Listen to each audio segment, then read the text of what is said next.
All right, so yesterday I attended the Fresno Economic Development forecast for 2018. It's actually the 15th year running, and we went through seven different sort of markets of real estate, anything from apartments, residential, industrial, retail, farmland, and so on and so forth. So, thought I would share with you my big takeaways and what I took from the event. And as always, do me a favor, like this video, leave a comment, and be sure to share not only this video but the channel with your friends and family. So we're going to go through the goal of the session, talk about um, what I learned and what I heard at that event. Lots of surprising nuggets that I guess I could have found elsewhere, but was nice to get all in one place.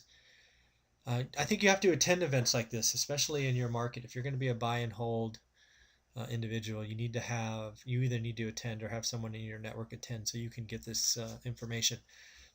I actually didn't get home yesterday till after 11, which marks one of the longer days in Fresno, but it was good. Went up there, saw lots of real estate first, and then went to this event, which was 5:30 to just after 7:30 yesterday, and lo and behold, roughly 3 hours back, and there it is after 11 o'clock. So, as you saw from some previous videos, I was able to lock up a deal, which made it a good day to begin with, and obviously attended this event in the evening, which was very valuable, which you'll see in a moment. So we looked through multifamily, residential, industrial, office, retail, farmland, and then had a special focus on downtown.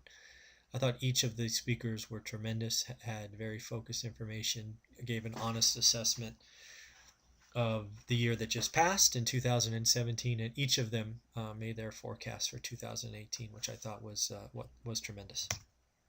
So I thought I'd summarize some of my big takeaways, or what I call ahas, and then go into multifamily, residential, and then a final slide on the rest. What I didn't know, I knew 2017 was a good year for multifamily or apartments. I didn't realize it was a great year. It actually exceeded the peak in 2008, both in total volume, number of sales, and the average cost per unit. Is it 50K a door, 60K a door, whatnot. They actually set a record for number of apartments sold at over 90K a door. Obviously, these are higher end stuff, but again, it was not only a record, as you'll see in a subsequent slide, it surpassed it by over $100 million. So pretty significant. Industrial is on fire. So be clear, let's think what I mean by industrial and specifically what's on fire. Because Fresno is centrally located in California and can serve SoCal and NorCal for same day shipping, or 24 hours or 48, whatever they are, it is becoming an e-commerce hub. Amazon and Ulta Beauty have opened up specific California-based e-commerce warehouses. Think newly built, constructed, just these amazing facilities. Both are, if I remember correctly, over 700,000 square feet, and I think they are just the first to come. I can't imagine, just for example, Amazon being the first mover and others don't follow. I think what you're going to see in Fresno, because Amazon is now there, is there's a lot of other people going to come in right behind it, and that's going to be spectacular for years to come. I think this whole buying online and free shipping and all of that is going to become interesting for Fresno. Actually, farmland has two different markets. There's been some regulation passed in California that you need to have 100% sort of reusing of water. So if whatever water you extract via well, it has to go back in via rainwater or something else. And what they're saying is that's really creating a two-tier model, right? The land that has multiple sources of water, maybe a channel or near other kind of water sources, are increasing in value. And then the ones that have single source and are going to be most impacted by this new regulation are suffering. And the gap is quite large. So I don't know what's going to happen there, but that was interesting. I had no idea. Downtown Fresno was a specific area, and I'm glad they broke that out. Because what you see in Fresno is a vibrant downtown community, and we were there for the event. Got there right around 5 o'clock. It was still hopping and lots of people around. And then when we left near 8 o'clock, it was almost no activity, right? There's really no nightlife and all of that going on in the Fresno market. So there's talk and focus on building apartment buildings or condominiums and high rises and restaurant areas and restaurant rows and all of that. And that's obviously years out, but it's nice to see folks are looking at that. Uh, I've always known that Fresno is the fifth largest city in California, but what I didn't realize is this is the year that they're going to surpass 1 million people in the county. Lots of in-migration. I wasn't sure in my forecast when I picked 9.2% here recently that migration was going to be a plus or a minus. I think I had it sort of side to side. It looks like it's going to be a solid plus. So, when more people come in, more families get generated, housing, generally, the demand goes up, whether that's apartments or single family homes. And then lastly, I was really intrigued by the industrial team when they did a comparison between Fresno and Dallas for distribution costs. When you take average wages and fuel and taxes and all of this, Fresno and Dallas are within 1 or 2% of each other for total cost. And I think that's particularly shocking, frankly. To me, I didn't realize, right? I'd always heard as Dallas and, Texas being the land of, endless supply of land, so it's cheap. But when you look at it from a cost perspective, Fresno, in one of the richest states in the country, compared very nicely with Dallas. And I think that if that trend stays true, means that Fresno is going to get the likes of distributors and warehouses and all of that coming increasingly, which is going to be, again, a good for real estate. So we'll dive into multifamily. $350 million in total sales, surpassed the previous peak by over $100 million. That's just a big number, no matter how you slice it. Also, rent increase, or what they call effective rent, was the 9th highest in the nation as far as growth at 5.67%. Just so we have the details, the national average was 2.33%. So effective rent is going up and likely will continue as there's not enough building to absorb tenants. And then the effective rent, just because they put it out there, was just at over $1,000. Cap rates are shrinking, which means the price of assets are going up. However, there was a lot of talk about, hey, if the Fed raises rates by a full percentage point, could that cause cap rates to have to adjust and reverse their trend? The trend is not reversing as of right now, but there was certainly talk about, hey, if interest rates go up a full percentage point, do cap rates have to turn around? There's a big gap still, or at least a decent gap between them, so they don't have to go up 1 for 1. Or I should say cap rates don't have to go down 1 for 1 for every rate that goes up, but it certainly could happen. So they're actually calling a top, at least in multifamilies, apartment buildings, until they figure out what's going on in the rate environment. However, what's really obvious is low-end apartments are increasingly scarce.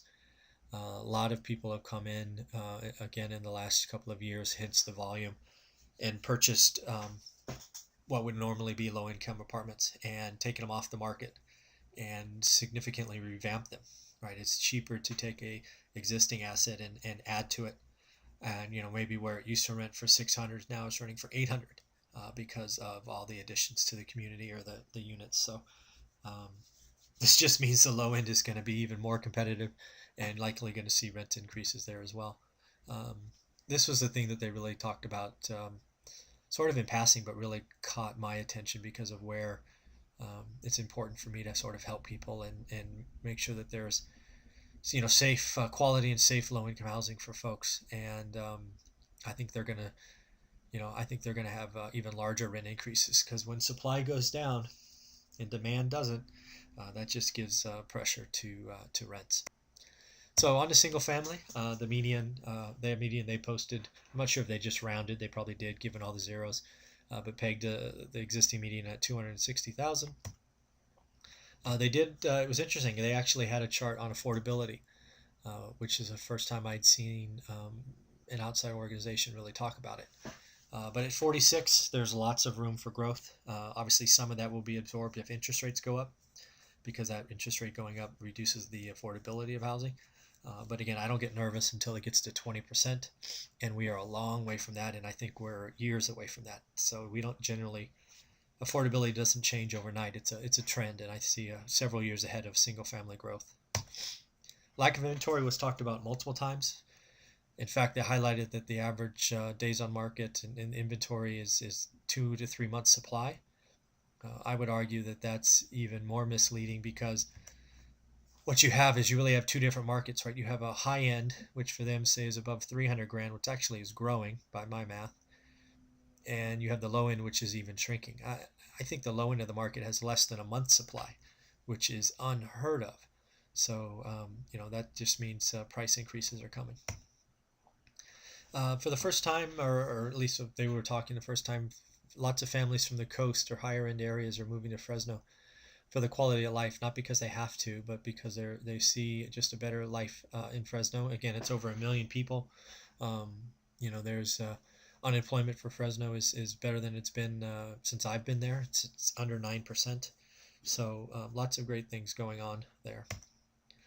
The challenge for them is investors such as myself and others listening to this, the out-of-town investors that they say are competing with first-time home buyers everywhere.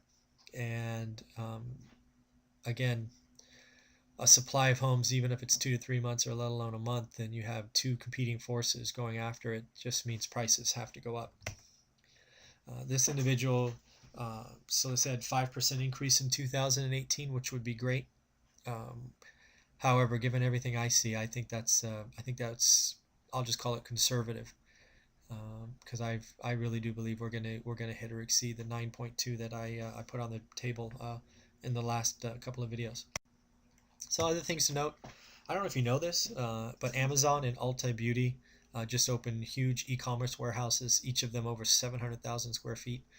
I think when Amazon's a first mover, that's going to bring other providers to the market. It was actually interesting to hear this story. It took 7 years of conversations with Amazon for them to open it up, but they are open and doing business today, which I think is tremendous.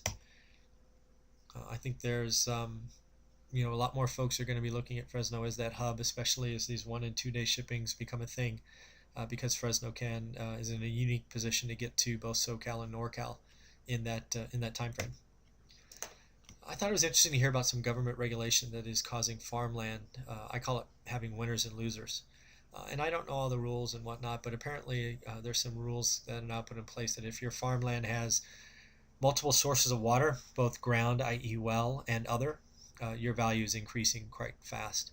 But if your location is just served by well, and you don't have the ability to replenish that, you're in trouble. And that's making farmland that has less access to water less valuable, and quite drastically, frankly, given the charts that they shared. So you're gonna have to watch that. I thought downtown was interesting when that they focused on it. They have several high-rise residential or condominiums in the planning stages. They gave a couple of videos of deep pocket investors looking at putting multiple high-rises up. I think that's only going to help. The high-speed rail is going to help. It's going to have a stop downtown, and it's obviously going to take some time. It's not a 1 or 2 year thing, but I did think it was interesting to hear the economic development organization talk about what's coming. So in the end, if you like this video, go ahead, hit a like, leave a comment, ask a question, and as always, do me a favor and share the video with friends and family. Thanks.